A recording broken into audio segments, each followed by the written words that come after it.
ये अगर मैं इसको एक लाइन में जो है वो मतलब है कि बयान करना चाहूँ तो वो यही है कि मतलब है कि जो काली खांसी है उसका जो बेस्ट जो ट्रीटमेंट है वो मेफाइट्स है।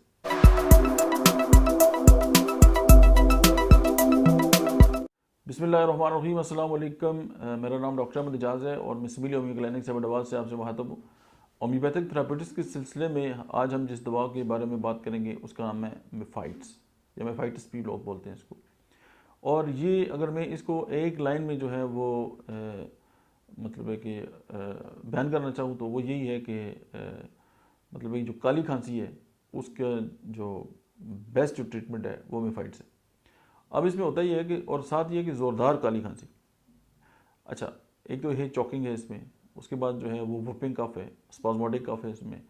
उसके अलावा जो है कि इसकी जो सिम्टम्स हैं वो रात के वक्त ज़्यादा होती हैं और cough with vomiting after eating.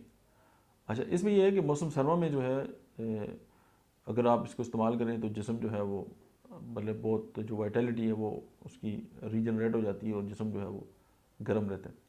दम घुटने में, चेहरा नीला हो जाता है और के होती है, लेटने पर खांसी में इजाफा होता है। और अगर ट्यूबरकुलोसिस के जो पेशेंट हैं उनकी खांसी नहीं ठीक हो रही तो उसमें मेफाइट्स का बहुत बड़ा रोल है। या ऐसे लोग जो पहले टीबी के पेशेंट रह चुके हैं, अब वो ठीक हो गए हैं लेकिन खांसी नहीं छोड़ती, तो मेफाइट्स। और उसके अलावा कि इसकी जो सिम्टम्स हैं वो ये है कि ज़्यादा मेहनत करने से इसमें बहुत ज़्यादा शदीद पेन होते हैं और जो भरी का रूफ है वो नहीं पड़े जाते और साथ जो है वो अंदरातक की जो बीमारी है वो हो जाती है और दूर की जो चीज़ें हैं वो साफ दिखाई देती हैं और जो करीब की नज़र है वो कमज़ोर हो जाती है। तो मेफाइट्स की ये चंद सिम्टम्स थी जो मैंने आपसे शेयर की। उम्मीद है कि आपके काम आएंगी। Thank you.